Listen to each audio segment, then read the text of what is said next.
Sonic's ultimate goal. Gotta call my team back at Old Knot Hole. It's Sonic and the Freedom Fighters.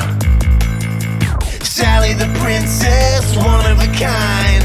Bunny always there to get you out of a bind. Rhoda the genius looking through the archives. And Tails flying fast, got dreams sky high. Antoine's a jerk, it's Sonic and the Freedom Fighters. Hello everybody and welcome back to the Archie Sonic Digest, a show where the comic that runs for over 20 years does not have nothing happen. And today we've got a very conclusatory episode. We've got a lot of things wrapping up today. But before we get into that, why don't I introduce today's guest, my good friend Berries and Cream, a very fantastic artist who you should definitely commission and give your money to. Give me all of your money. Let me hoard it under my bed like a dragon. Absolutely. So, in the pre-show, we just talked a little bit about the previous episodes and what's been going on, because Barry has absolutely no context to what's going on. I have literally plucked her from her daily life to talk about Sonic the Hedgehog comics. Barry, how do you feel about the situation you're in right now? I wish I was dead. Yeah, me too.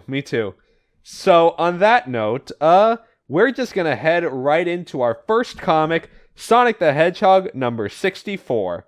We open with Sonic and Tails are at the South Pole, standing in front of this castle that they have no idea about, that's not on any of their maps. They got there because they tracked Nagus, thanks to a tracker that Uncle Chuck built, long story short. And their plane stopped because the cold air caused the power ring, caused the plane to stall. And Tails freaking out because they're basically stranded there. Sonic monologues about how they got there in the first place. Nagus was freed from the get-go, he tried to take over Mobotropolis, and they now have the need to chase Nagus around the world. Meanwhile, a satellite activates in space. This is the second one counting from the last episode, and we see a hand push a button. Keep that in the back of your mind, that's going to be important in the future. But back on the surface, Sonic and Tails get attacked by a hand shaped from the snow. We see Nagus revealed with him saying that he can form himself out of the four classic elements, water, fire, earth, and air, to sort of transfer himself. And this is another aspect of the story of powers being created as they're needed, Barry. You know, it's not the best in my opinion, but you know what? It's needed. We'll go along with it. At a certain point, you just learn to stop asking questions. We're gonna fix that. They fight. Sonic spin dashes through Nagus, but since his form was held together by snow, he just goes right past him, and Sonic loses traction, dangling off a cliffside. But then, this abominable snowbot, as it's called, freezes Tails and catches Sonic off guard. Right then and there, an earthquake hits, everyone's caught off guard, and an avalanche occurs. With Sonic and Tails knocked out, the snowbot is taken to the castle, and in them drops in front of this overlander who lives. Sonic wakes up startled, with the overlander looking over him saying, "Jules, is that really you after all these years?" Out of the fire that comes from this snowbot's arm, Nagus reveals himself, saying that, yep, I was able to hide myself in this robotic arm's flamethrower, and now I'm gonna do some damage. Okay, so, first question. Jules. Would you? Are you asking me if Jules is a DILF? Yes. You're going over to Sonic's house. You want to go and hang out with him. He's not there. He'll be home in, half an hour. Sonic's dad opens the door. He's right there. He invites you in with a sultry look in his eye. Do you take him up on the offer? See, that's difficult, because he's also, a robot. It's a long story, but... Still. Yeah, he's a robot, so, you're gonna have to be for a little bit of into some freaky stuff if you're willing to take him up on that offer. I'm asking you this question right now. You need to answer. No. I'm looking at you. I can see your face right now, and I can see the absolute joy in your eyes, and I know No. you might be saying no, but your heart is saying yes. Shut the fuck up. So, that's the first story of this comic. We have a secondary story.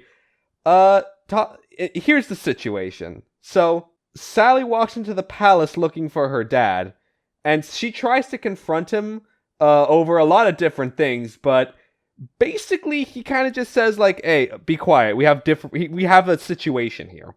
King Max sends Sally off and goes to talk to Jeffrey and his team. His team comprising of Hershey, his girlfriend, Valdez, a chameleon, Wombat Stew, who they just plucked from his daily life in Down Under, and Heavy and Bomb about the next top secret mission that they're going to take on. He tells of the time of during Robotnik's coup. The king ordered Jeffrey's father to send the queen to the knothole bunkers for safety, but since they were cut off from them due to the mistake and everything going on, the second best option was to escort the queen and the boy to the royal residence on the floating island, but their convoy was attacked over the floating island, and all contact was lost. Their mission? Find out what happened to Queen Alicia. And that's Sonic number 64. Okay. They're setting things up. They really are. So can you tell me what they are setting up? Answers is what they're setting up to, which we'll get to in this episode, I promise. We'll get answers. Okay. So on that note, Sonic the Hedgehog number 65. We open with Nagus. After he stowed away in the firearm, he got around to get around Nate's defenses. He attacks Sonic and Tails specifically by literally suffocating them, like removing air from their lungs. Nate acts in kind by throwing a power ring into his mirror, which Nagus reacts to and follows it, freeing the three of them. But the ring was a fake, and Ixis is now stranded outside, with trying to find a way to get back in. While Sonic praises this overlander, who introduces himself as Nate Morgan. Sonic introduces himself saying that, "Oh, I'm Jules' son." Tails introduces himself and also apologized for thinking that their Snowbot friend, who we now learn is named Eddie, was on Nagus' side. Nate says it's all good, don't worry about it. But Sonic asks, "Hey, what are you doing all the way out here? Especially you being an overlander." And Nate decides to sit them down and tells them the story. As a young man, he was a geophysician working in the underground city of Megapolis, and he discovered a power source which could have replaced fossil fuel, the power ring. His assistant at the time, Julian Kintober of the House of Ivo, insisted he use his calibrations to run the tests. He did so, but caused an explosion in the process. Nate, being the head researcher, was fully blamed for the incident, but since no one was killed, he was just merely exiled, and wandered Mobius for a good amount of years until he encountered the Kingdom of Acorn and its leader, King Frederick Acorn, Sally's grandfather. Nate was fully accepted as a member of Mobian society despite the conflicts between their races, and even became part of the royal court. He continued his research into the power rings, using the kingdom's Chaos Emerald to deliver them a clean energy source, which propelled their society into a technological age. And as Nate grew older, he saw the coronation of King Max, and taught at the local university, including having Jules and Chuck, Sonic's father and uncle, as students. Nagus and Kodos, who was King Max's war minister, distrusted Morgan because he was an overlander and couldn't convince the king of their line of thought. So they decided to point some fingers and came up with a plan. Encounter a straggling group of overlander ground troops, fight them, and blame Morgan for, quote, revealing the kingdom's location to them. Kodos and Nate were the only survivors of that skirmish. No one else to back him up on. The king was torn, because he grew up with this man, Barry. He could not dare to think that he was a traitor. So to spare him the heartache, Nate exiled himself, dropping the ring forge that he built into a nearby lake. When he got to the South Pole, that's where he met Eddie. He was half crushed by an avalanche, and rescued him and gave him cybernetic limbs to replace the damaged ones. And ultimately, the reason why Nagus wants to go after Nate so badly, he shows Sonic and Tails, which is a seemingly infinite supply of power rings. And that's where that one story gets off. We have another story, but you got any questions, Barry? I'm following. All right. So, the secondary story, Amy Rose, focusing on her this time for once. She found a book that her dragon friend Dulcie is interested in. They both look into it to find a story writer, a Great Dane Mobian by the name of Kirby. Robotnik, they think, trashed a lot of books in the library when he took over, but Amy wants to make sure they're not all totally gone. They fly to the Mobotropolis library to find a still complete collection of Kirby books, but as they're pulling them out, they hear a door creaking. And keep in mind, this is an abandoned building. They panic and run away. And as they leave, a shadowed figure behind a fake door calls out for no one to respond to them. And that's the end of Sonic 65. And just to spare you the questions, we will not get a resolution to this episode. Okay. We move on to Sonic number 66. Upon seeing the power rings, Sonic tries to reach out for one, but is stopped by Eddie, saying that outsiders need not handle these rings that Nate himself forged, despite Sonic for offering Nate to move back to Mobotropolis with his rings, but he refuses. Nagus then moves himself through the earth to enter the power ring chamber, cuts off Sonic from Eddie and Nate, demanding that he has the power rings for himself. Nate and Eddie hear rumbling on the other side of the wall, and they overlook to see that there are no more power rings. Now absorbed into Sonic and Tails in a super-powered state, Hyper Tails and Ultra Sonic. Hyper Tails we saw from the game, but Ultra Sonic is a completely new super state. Normally he would need the Chaos Emeralds for something like that, but after absorbing, tens of thousands of power rings, he's supercharged. The man's juiced up, Barry. So, how did you get into Sonic, or have you talked about that before? It's just something I've, been into when I was a child, and it just never stopped following me since. I still have nightmares, Barry. Describe me one of those nightmares. Make it as entertaining as possible, please. I woke up once in a cold sweat, not being able to get the new Sonic game. Unfortunately, that's all I could remember as I was a child, Did you ever run over anybody with your car because of Sonic? No, can't say that I have. You're not a Sonic fan then, sorry. Shit, man. You have to at least run over one GameStop employee in your entire life, come on. Yeah, I guess I haven't earned my badge of honor yet. I'll win the war one day. I will. Now we cut back to, we also see Nagus in the same scene, who also absorbed some power rings. He empowered himself to force open a portal into the Zone of Silence, but is distracted by Sonic. Nagus fires lasers from his eyes, as Sonic blocks it by transmutating the air in front of him into ice as a shield. Nagus begins to spill the Zone of Silence into the main reality, with Hyper Tails sending his superpowered flickies in to attack Nagus. Nagus flings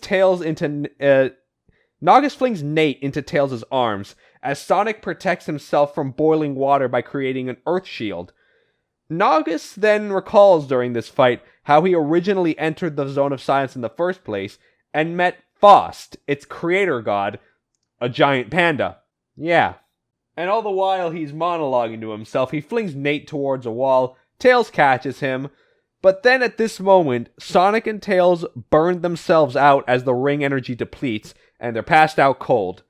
Unfortunately, Nagus is still raging powerfully and, quote, goes to tie up a loose end, and attacks Nate, but Nate is able to fight him off by moving a laser from his eyeglasses into his line of sight and blasts him. Nagus is now done and dusted, defeated. But unfortunately, the building has lost its structure. Eddie is holding up a boulder, telling Nate to escape. Sonic wakes up, spin dashes the boulder that's blocking the exit, and escapes with Nate. He tries to go back in for Eddie, but his last words are, Nate, go. Okay, so when does Bartleby with the fat ass coming in, and when is Sonic getting a peanut butter jelly ass? Like, this is all I care about. Unfortunately, that's not part of this canon. Which canon is? Is it a part of, like, the next episode? Was it the previous episode? Did I just skip over it? Something will be coming up in the future, Barry. Really? I'll leave you that much. I promise.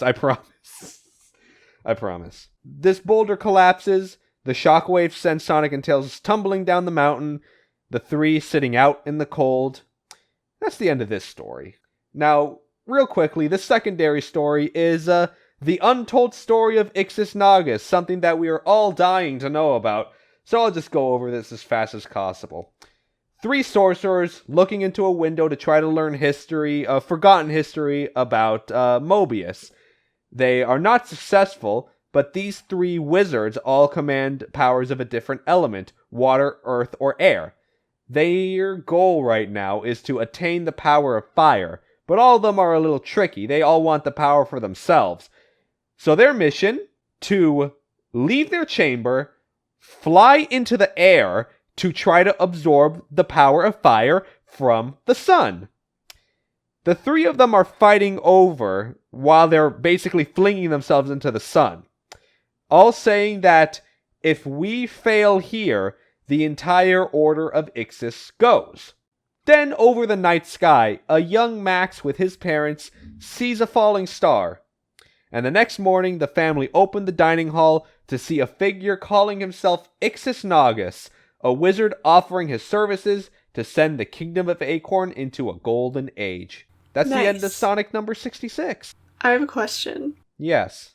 So is the peanut butter Sonic thing, peanut butter and jelly Sonic butt, happening in Sonic 69? We will find out. We'll find out. I feel like that's what's gonna happen in 69. I feel like that's the only logical conclusion. You know Where what? else would it be? You know what? I can't disagree with that. While we wait for Sonic number 69, we'll go to Sonic number 67, where we open with Sonic, Tails, and Morgan now beginning their trek back to Mobotropolis after the defeat of Nagus. And also for the record, Sonic has this little explorer Indiana Jones-like outfit. It's cute. It's adorable. You love to see it. Mm-hmm. On the way back, they explore this temple that they found. Sonic goes in because they need to get a new power source for their plane, as their ring is running low and it's not enough to get back home. Sonic dodges traps, spikes, crushing walls, and the like, as a third satellite becomes operational over Mobius. So Sonic then enters a room and finds a power ring. Not just any power ring, though.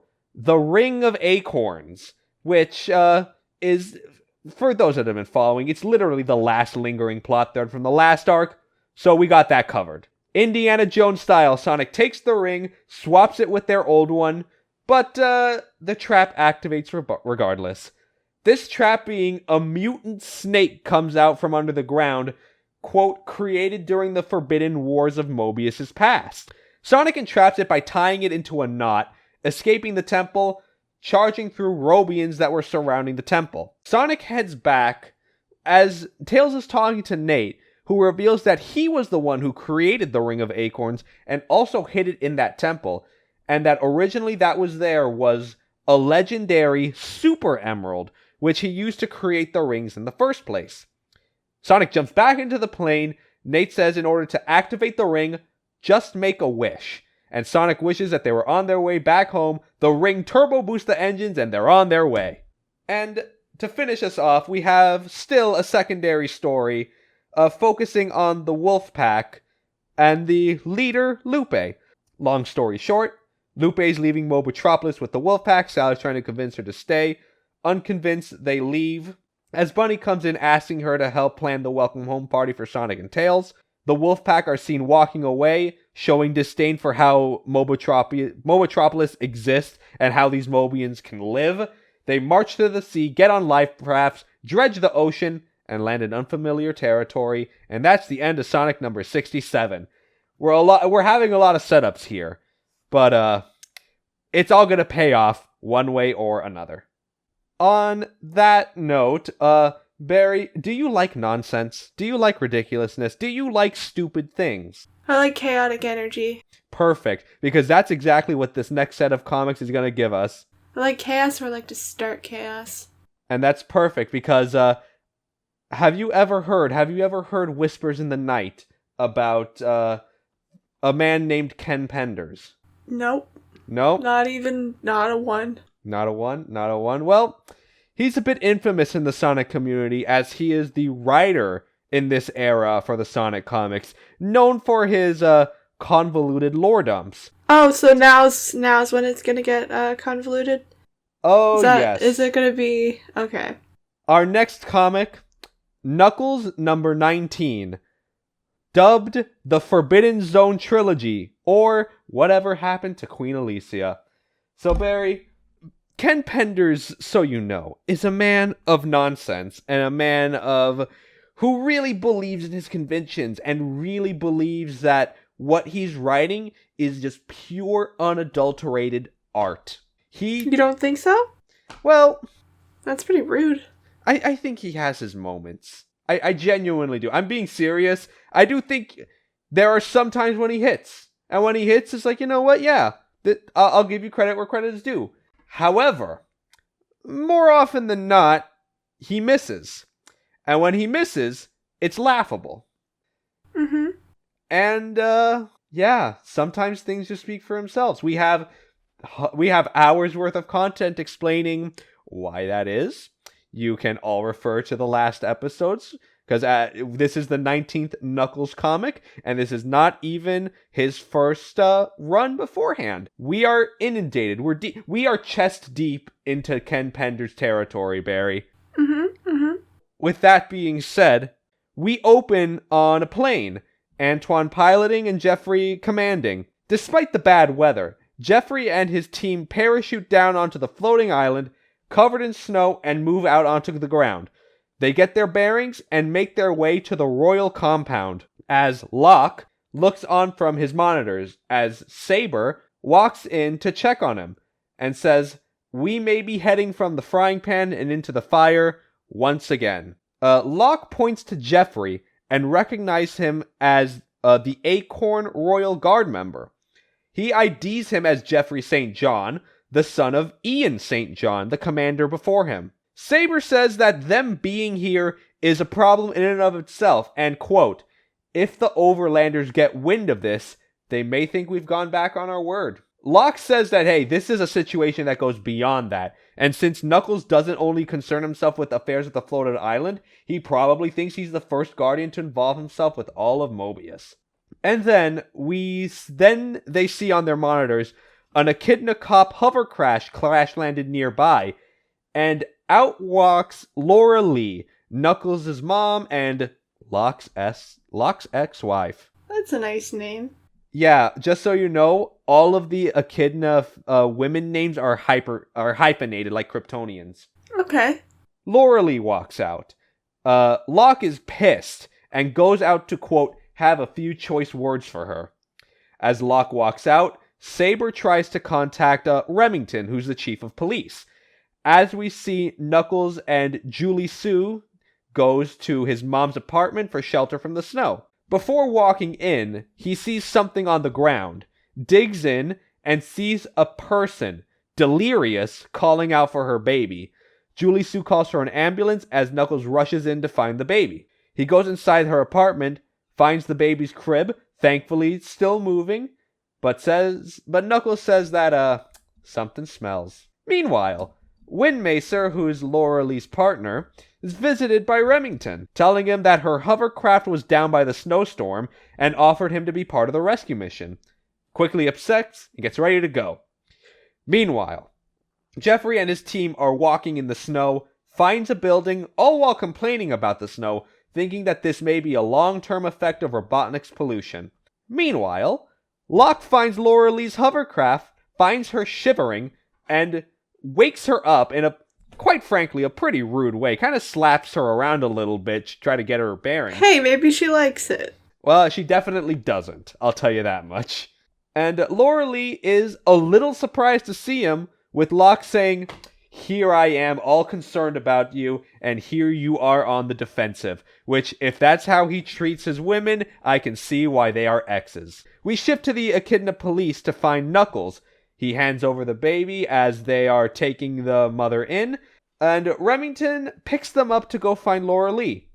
Knuckles is told about why his mom is gone missing, and asks where she went. And there's a slight pause, until Remington bursts out to find that she went to the Forbidden Zone. And Barry, I don't think I need to explain why a name called the Forbidden Zone is explicitly forbidden. I believe you can just fill in the blanks, Barry. You're a smart person. I'm guessing she was trying to spice it up with her boyfriend. Hey.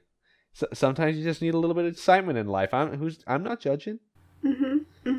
So Knuckles asks why, wondering why she would need to go there, and Remington says she went to meet with his father. Keep in mind, Knuckles thought that his father was dead for probably 10 years of his life now. So this is the first instance, the first suggestion even, that Knuckles' dad might still be alive. Meanwhile, in Haven, the headquarters of the Brotherhood of the Guardians, another Guardian walks in asking for Locke, with Saber said he's out dealing with Laura Lee's distress call. And then we move to see Jeffrey's team finding the compound. Walk in, find it habitated, but Jeffrey recognizes her as Mrs. Somersby. Her husband walking in asking what the problem is, only being referred to as the Colonel. Jeffrey says, "Hey, hold on. Don't attack us. You may know my father better, Ian St. John." To which the Colonel says, "Yes, the family resemblance is strong." He says his mission: find information about the disappearance of Queen Alicia and starting at this compound. Then Jeffrey is surprised as someone walks out saying, quote, "Did someone mention my mother?" And that's the end of Knuckles number 19. Now, Barry, I just gave you an info dump's worth of information. And unfortunately, that's all the Knuckles comics are. Info dumps of information. Okay, so I feel like I just felt my chromosomes multiply. Uh-huh. I'm starting to see. Yes. You're starting to see. I'm gonna draw Sonic OC right now. Perfect. Original character, please don't steal. We are going to dive right in to Knuckles number 20. And we open with this flashback. Laura Lee is packing a suitcase, saying that she and Locke just can't communicate with each other and wants to leave and demands to take Knuckles with her. Quote, "What kind of childhood is that for him?" Locke responds saying, "Hey, I can't make you stay, but you knew of Knuckles' obligations from before he was even born, so he stays." In the present, Laura Lee says Locke hasn't changed one bit, always having it his own way, with Locke saying, "You're wrong, and did you even know me?" And then forces a kiss on her. Sexual harassment. What was she wearing? Normal clothes that normal people would wear, Barry. Almost got you. I set up a trap. And you sniffed around it and decided to go the other way. I was just gonna say, it's just like, ooh. There's hope for you yet. We now move to Jeffrey's point of view. We see the unknown person calling himself Elias. Jeffrey says he is the spitting image of King Acorn, with Elias saying, "Oh wait, you know my dad? He's alive?" Jeffrey takes aback, says, Hold, stop it. The king never mentioned a son. We came here to learn about the missing queen. I can't accept your claim as the king's son." The colonel steps in and gives his word that he is the true heir of the House of Acorn. Jeffrey's not convinced. Elias says that Jeffrey may be an instrument set here to separate fact from fiction. He sends the team to Haven in the morning when the weather is cleared up to find answers. Meanwhile, Remington and Knuckles find the ship that Laura Lee was on. Knuckles steps down to try to find his mom, but she's nowhere in the ship. Meanwhile, we then see Laura with Locke flying in his craft, talking about the way she left. They flash back. Locke tells Laura that he's taking Knuckles back to the floating island as it's time to begin his training. Laura asks why. As far as she knew, the floating island is a desolate wasteland, and Locke says, hey babe, don't worry about it. My forefathers worked long and hard to reclaim that land, and Locke has been called to Haven. Laura doesn't really understand, with Locke says that you don't need to, and I have a part to play, as does Knuckles. And as they're leaving, Laura asks herself, why didn't you mention any of this before?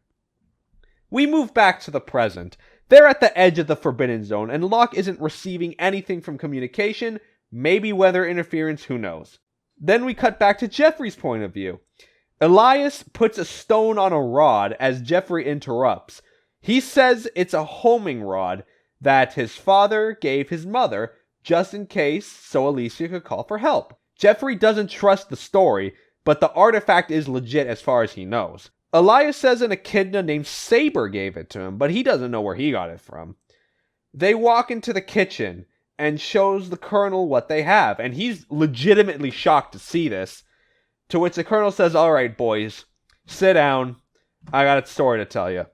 Flashback to Robotnik's coup, when the king was sending the Queen and Elias away. He and Ian St. John prepared a transport to send the Queen and the Prince away, as the princess is in Knothole, and the existence of the lineage of the House of Acorn is a wartime secret anyway, so they don't have to worry about that much. The flight is mostly smooth until their shuttle is hit by overlanders, direct hit to the engines, and crash lands. The Colonel wakes up in a daze, walks around aimlessly, and admits that it was years before he found the prince alive. Jeffrey asks how did he survive, and Elias says that he would never reveal their secrets, but if they come with him, I'll take you to the Brotherhood. A craft takes off, with Remington following the coordinates Knuckles found.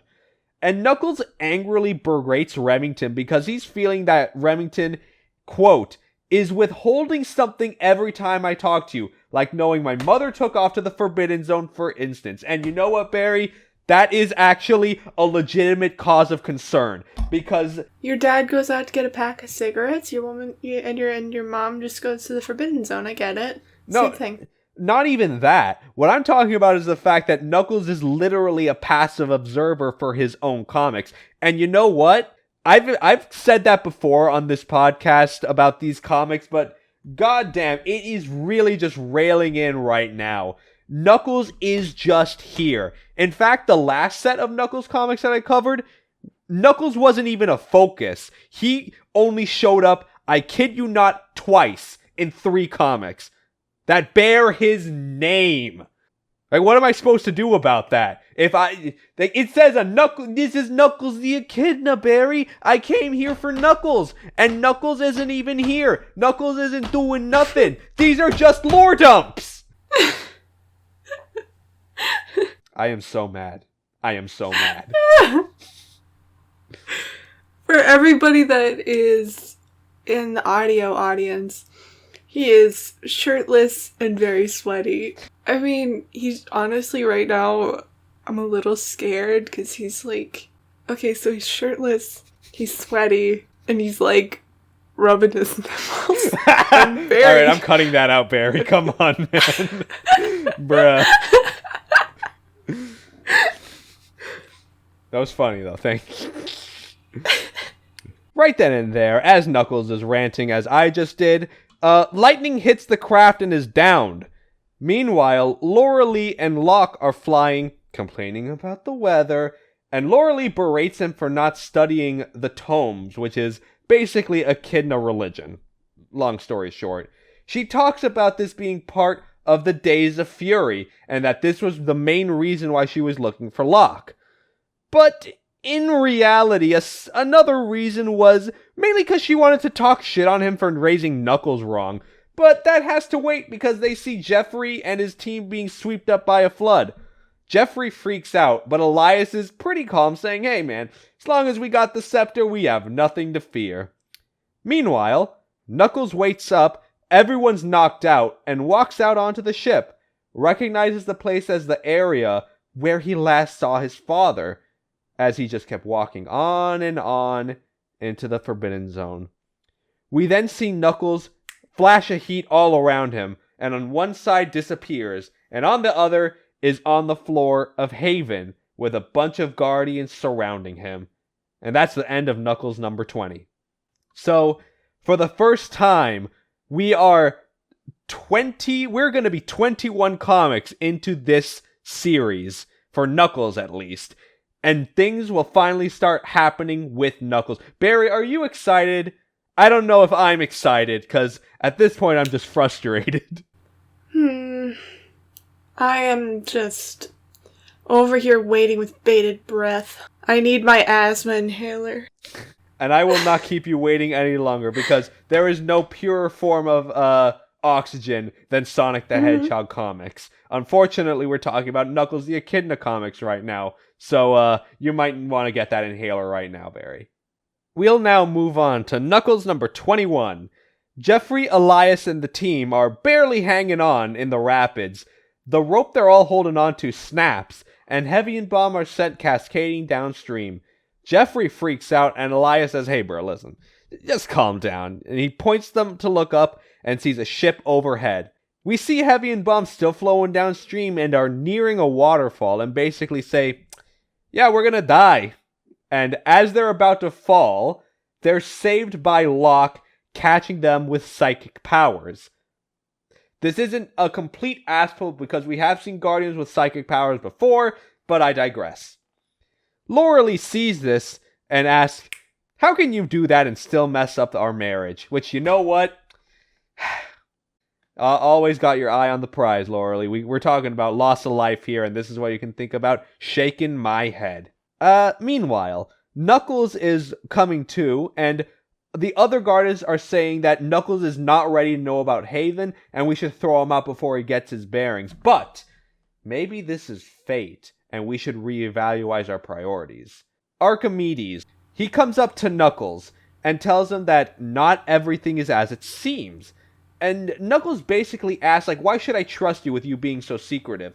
But then Saber walks up to him and says, "Hey, Knuckles, calm down." Knuckles says, "Hey, you look familiar." And he says, "Yeah, I better look familiar, because I'm your grandfather, and everyone here is your grandfather several generations back. In order, Thunderhawk, Sojourner, Spectre, and Tobor." Now, Barry, keep in mind, Tobor is the one who is the imposter, if I were to put it so slightly. Okay, did he vent? Knuckles got a tip. Okay. So, now we are now going to see Knuckles play the real first game of Among Us, because Tobor acts cordially, but says, "Hey, first chance I get will be the death of you."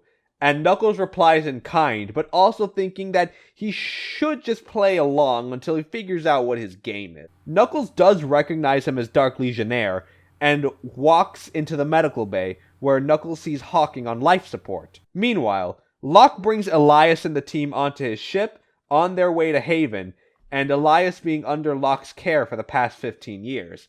Flashback to the original incident of the crash. The Brotherhood found Elias as a baby in the wreck, and the Overlanders land, asking about the craft, and demand to investigate the crash as per their neutrality agreement. Tobor says, "Hey, listen, everyone that was aboard was killed. There's no need for you to look, just leave."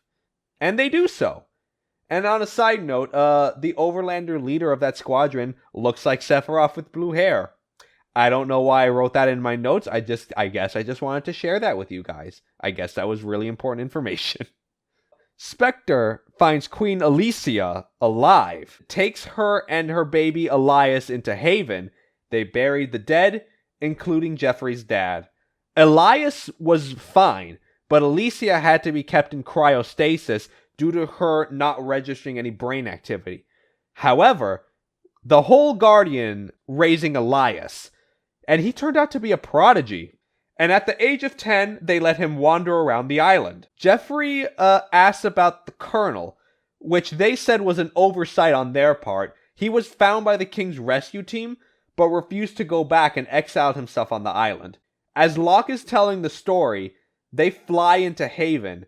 Jeffrey freaks out over the firewall, but Locke is like, don't worry about it. Meanwhile, Tobor and Knuckles are alone, and Tobor tries to get the kill on him, but Knuckles was prepared for this, fights back, and identifies him as Morituri, the former leader of the Dark Legion. He uses eye beams like Cyclops to attack Knuckles right as Locke is bringing everybody inside. The alarm goes off and he has Elias take everyone to see Saber. Meanwhile, Morituri's run off, Knuckles basically yelling at him to get back here, attacks with multiple eye lasers, almost hits Jeffrey as Knuckles uppercuts him and takes him out clean. The whole Brotherhood is seeing this fight like a title prize match, and Spectre is just saying, hey, hold on everybody, not everything is as it seems right now. Knuckles doubles back, runs into Elias and Jeffrey, tells them about Morituri, and then Spectre opens a door and sees a banner on the other side with the word Shiginita on it, which is, quote, an ancient Echidna dialect for saying they will all make friends with death. That sounds like some big berries energy right there. Finally. That pricked my ears. Meanwhile, Locke and Laura Lee come down to save Remington from bad weather, as Laura Lee says Knuckles should at the very least know that his dad is still alive. Back in Haven, though, Elias shows Jeffrey inside a chamber and sees Alicia's cryostasis, and saying that despite all the Guardians and their freaky powers, they're unable to wake her up. And Jeffrey says, well, that's unfortunate, but my orders were to bring her back, and I gotta do what I gotta do. And Elias says, hey, wait, I want to go back too. I have a father I'd like to get to know. And that's the end of Knuckles number 21. Barry, did you enjoy that nonsense? Because I sure did. I'm trying to think. Thank you for the offering that you've laid down at my feet. You're very welcome. We are going to quickly transition into our last comic. Barry, we've been breezing through these real quick. We're just going at it one after the other. Our last comic, Sonic number 68. We open. The Freedom Fighters are in Knothole, wondering if Sonic will be back in time for his 16th birthday. Sonic and Tails and Nate are in Mobotropolis, disguised, seeing everyone decorate the city. To celebrate, Sonic assumes. We then see a fourth satellite being activated. And meanwhile, on the deserted city of West Robotropolis, Snively and the villains are having a meeting, wondering what to do about the crystallized forms of Kodos and arachnids, and as they quickly dissolve into violence, the two figures break free from crystallization and live again. And in Knothole, the Freedom Fighters get a call from the king, saying that someone from your past has returned, and it's time to celebrate. They rush back to Mobotropolis thinking that it's Sonic. Sonic's back. Our good friend is back. But in Mobotropolis, Sonic, Tails, and Nate were watching the decorations come up as someone calls out into the sky, and everyone sees meteors falling. Sonic and Tails unmask and help save civilians, just as the Freedom Fighters fall in to do the same. And Sonic announces his arrival to his friends by saving Sally from a meteor that was about to fall on top of her head. They come to later find out that the king wasn't talking about Sonic, and they go up to the castle, with the king saying, well, not to diminish Sonic's accomplishments, we have more important matters to attend to right now. He has the Freedom Fighters to follow him, and reveals to them Prince Elias Acorn and Queen Alicia Acorn, who arrived not 2 days ago. They're all in shock over two people who one who they thought did not exist, and the other who they thought was dead, at worst. They're all in shock, but Jeffrey unhoods Nate. Again, he is an overlander, so he immediately accuses him of trying to assassinate King Max, with him saying, no, wait, hold on. This is a man from my childhood. He's good. He's cool. He's welcome. I guess you could say he's one of the good ones, right? You could say that. Guys, I keep putting him up for these traps. He's not diving into any of them. Listen, my brain is He's very a smart large. cookie. My brain is very large, and I am not so foolish to fall in for traps. Yeah, his brain is so big from all this Sonic lore. Exactly. Listen, Albert Einstein got nothing on me. My brain is so E equals NC squared. Bullshit. Sonic the Hedgehog lore, that's where my brain is at. What the fuck is a Pythagorean theorem? I never needed that in my life. You know what I do need in my life? Sonic lore. Joke's on you, high school math. That story all ends in a full-page spread of Sonic over his birthday cake. Happy birthday, Sonic. But, we still have one last story to go on. And I'll be real quick. Basically, carrying off from the last story with the wolf pack, they're in a storm, they disembark, and they go into an abandoned house, and they find two Overlander children. Them thinking that their parents are not too far off, they try to, well, one of them tries to, seriously harm them, but the leader, Lupe, says, no, stop, don't kill them, that's a kid. And, another Overlander child charges in saying, don't hurt my sister. They're just saying, hey, wait, calm down, where are your parents? And this girl, by the name of Athena, says that her parents are long gone, as Lupe just takes a step back, just thinking on what to do next. And that's the end of Sonic number 68, and that's the end of all the comics I got for you, Barry. So, what thoughts do you have overall on all of these comics that I've just presented to you? Okay, so it's a very deep lore. A lot going on. All the time. We don't stop. We never stop. I think I felt my soul escape my body and transcend to the heavens. To the gold, to the emeralds in the sky. Did you see Knuckles there? Yeah. In heaven, he's the one that has the peanut butter and jelly ass. You know what? I can't disagree with that. I wasn't there. I don't know what you saw. I believe you 100%. Believe all women. Believe all women. Believe most women. So, on that note, believe 3.1415926% of women. So on that note, I don't want to rush all you guys out of here because this is a shorter episode, but in all honesty, this was fun. It was a lot of setting up, though. We're getting a lot of lore. We concluded a lot of good arcs, though. We finished off Nagus. That situation is now done and dusted. Sonic and Tails, they got a new friend. A new friend, Barry. Who doesn't like new friends? I can't think of a single person. Exactly. Despite that, though, we got a lot of situations, a lot of cleaning up to do. On the bright side, Knuckles won the first game of Among Us. He found the Guardian. Unfortunately, he didn't vent, though. Okay, so you're saying that he won the game of Among Us without any vent kills? Mm-hmm. That's really impressive. Do you think he'd play ranked? Do you think he'd play in ranked matches? See, I don't know about that. How well do you think he would do? Do you think he'd be able to beat Charlie or Corpse? See, I don't know about that, because here's the thing. Knuckles won without not only having no vent kills, he had no kills, period. This was basically an emergency meeting. They just happened to accuse the right guy. Oh, so was this like an emergency meeting with that went down to a 50-50? No, not even, because the real person came back and said, hey, this person's the imposter. He replaced me. Mm-hmm. So in a way, I think Knuckles cheated. Is this cheating? I think he cheated. I mean, he still won, so it doesn't change much. True, very true. But still, to answer your question, maybe he could try to play ranked, but since he won with such a huge advantage, he might have a big head. Here's the thing, the entire point of the game is deception. That is true.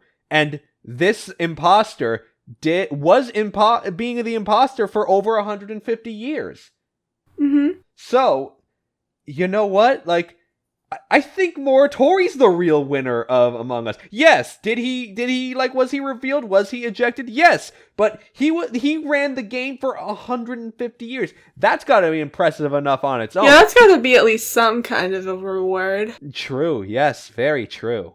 But for now, that concludes this episode of the Archie Sonic Digest. And Barry, if you would like to wrap up, why don't you plug something? Let people know where they can find you.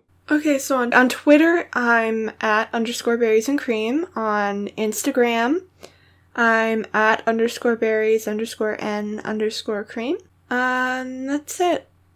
I believe, yeah. Excellent. You should all follow her and enjoy her art because she does good work, and you should also congratulate her because she is getting herself a nice shiny tablet. That I bought with just commission money. And hey, you could have been part of that. You could have been part of a nice sale and give a struggling artist an upgrade. But it's all good. It's all good. On that note, thanks for watching this episode of the Archie Sonic Digest. And we'll see you next time for, honestly, a very special episode. I know the last episode was a very special episode, but hoo boy, have we got a treat for you. Thanks for watching, everybody. See you next time. See ya!